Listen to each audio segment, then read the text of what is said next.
I talked a little bit about this on one of my first videos way back in 2021, talking about sperm being impaired or fertility in women and in men, especially.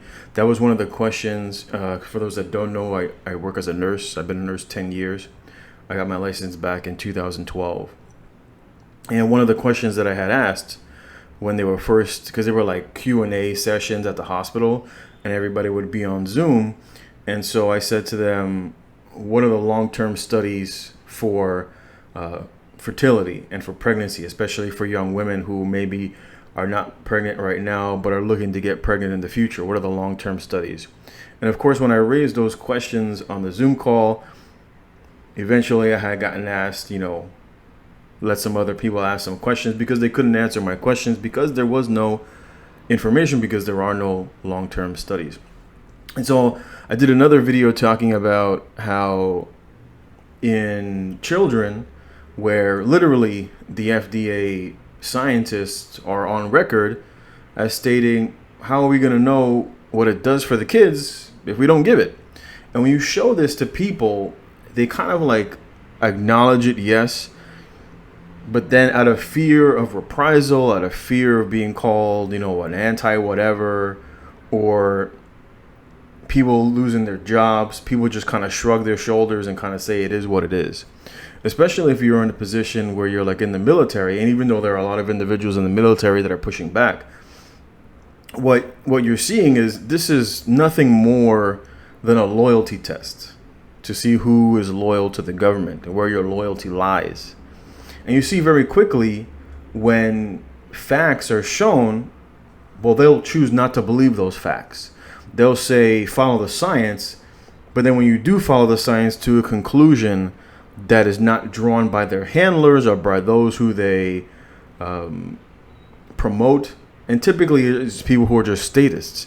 Most of these people who push this rhetoric are typically those who are either slaves to the state or on welfare or some sort of minority group, and they basically want the authority that the state has to be utilized in their behalf. And so that's why you see like when the science, whatever it is, whether it's the trans things, the LGBTQ, whenever it doesn't make sense, it's typically because people are appealing to the authority for authority on their behalf.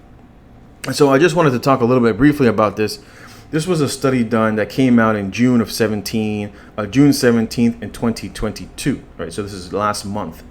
And it talks about how the typical jab that many people got, it says it temporarily impairs semen concentration and total motile count among the semen donors. And so they took a couple hundred, it was a small sample group of about 216, and they basically checked over a period of several months what was the outcome. And of course, the outcome showed that for many men who had donated sperm, that they showed both a lower count and of course, basically it slowed your semen's ability to move around.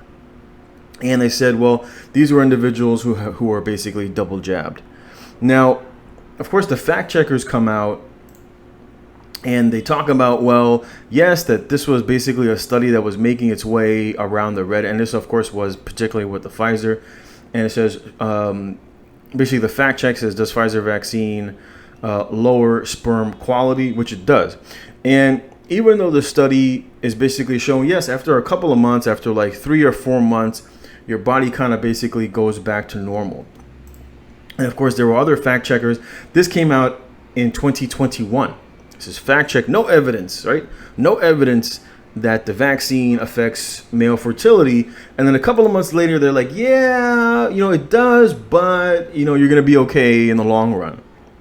So they lie to you up front, right? Tell you absolutely no side effects. Anybody stating to the fact, right? If there are any science that says that opposite of what we say, well, obviously the fact checkers, and Reuters is basically owned by Pfizer. So reading a Reuters fact check is pointless because they're owned by basically one of the board members of Pfizer is basically the owner of Reuters. So there's like no point in like reading this stuff and being like, oh, okay, I understand that. Like you're getting some sort of real information. It's just all propaganda.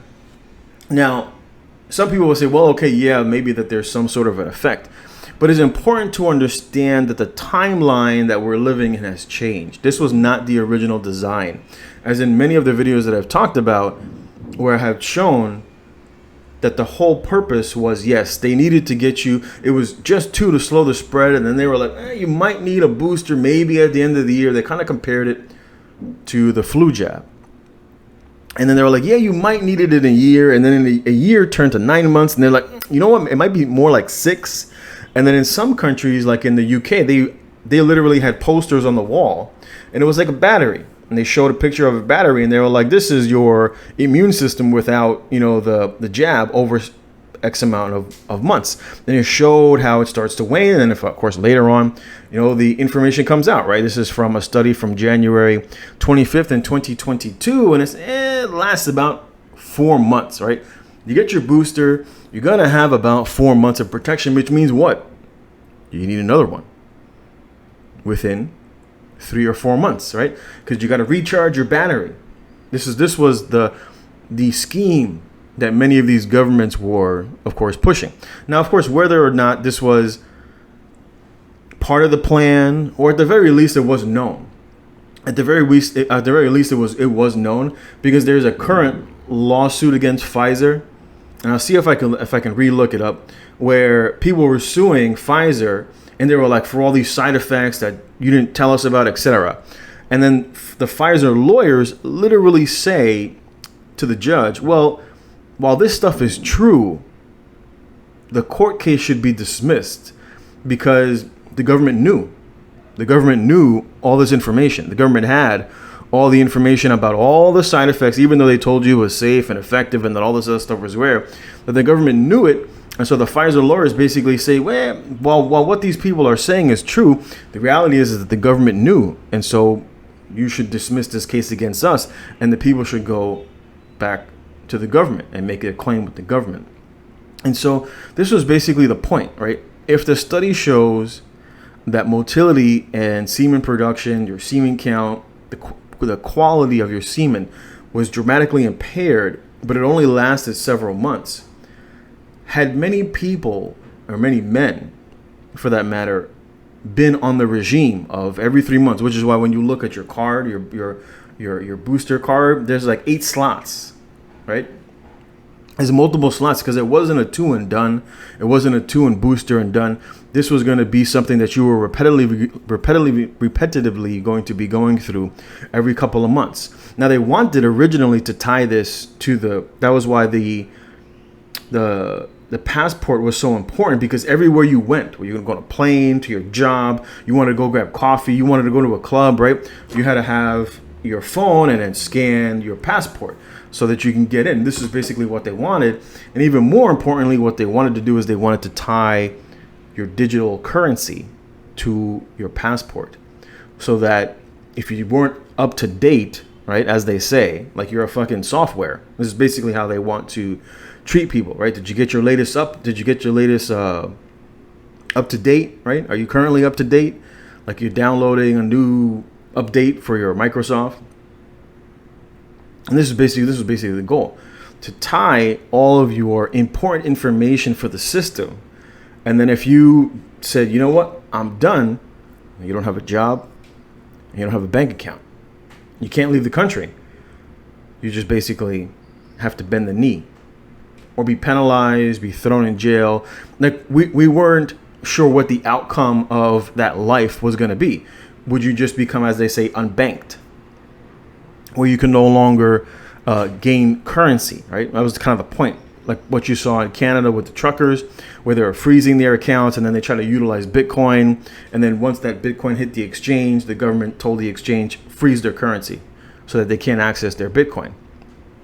And this is basically the goal of what they want to do. And a lot of this is problematically tied to the welfare. This is why I said that the welfare state is bankrupting the West. And the West is trying to figure out, how can we control the people?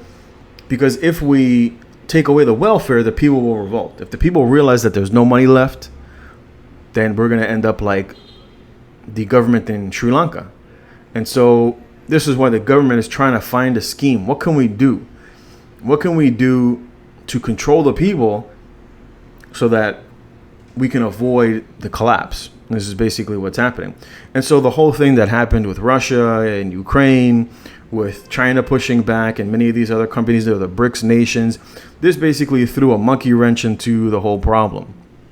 And so this is why as soon as February came around and Omicron came out and basically everybody got immunity from Omicron, the whole COVID narrative kind of just disappeared, right? You don't really hear about it as much. You don't see, Dr. Fauci, the science every single day on TV.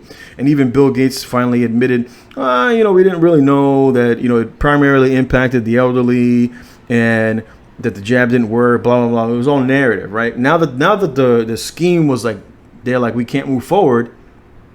They're like, it doesn't matter anymore. And that's why you saw restrictions in all these Western countries just basically evaporated overnight. We went from a pandemic of the unjabbed and a winter of death to, fuck it, we'll find another solution, right? We'll do something else. But I would not be surprised if they continue to go in this direction, which is what they are doing. You're continually seeing the government, despite their initial plan, which in my opinion, it was the cathedral that released the beer bug, as they say. It was the cathedral that released the beer bug. It was not released accidentally. Whether China had released it intentionally weak to throw, too early, which basically would ruin their plot of taking over. I mean, they put China in charge of it, which is kind of dumb. They don't have the best quality assurance. But let's just say maybe China knew what was going on, and yeah, they were paid to do some research, and they say, you know what? We're not down with the cause. Let's release this bitch early. It'll basically be a nothing burger. And it'll completely ruin the plans of these elite that want to basically gain further control. And maybe it'll be an opportunity for us and what went on in Russia, or essentially what is going on in Russia right now. And what's going on in Russia is going to keep on going. That's not going to stop because they need it. They need the excuse for the inflation. But this was something that I thought was interesting, even though that there will be fact checkers that will come out there and be like, yeah, but it was only for a couple of months and then you're basically back to normal. But the initial plan was to keep you on this thing every couple of months, every 3 months. You even had I forgot who it was in the UK. I think it was like one of the health officials that he just basically came out and said, yeah, you're going to have to take it every 3 months. And if that was the case, then you would have been in a perpetual state of basically of bad sperm quality, and your ability to procreate would have been hindered. Something to think about. Anyway, I'm going to leave it there. Thanks for watching, and I'll check you next time.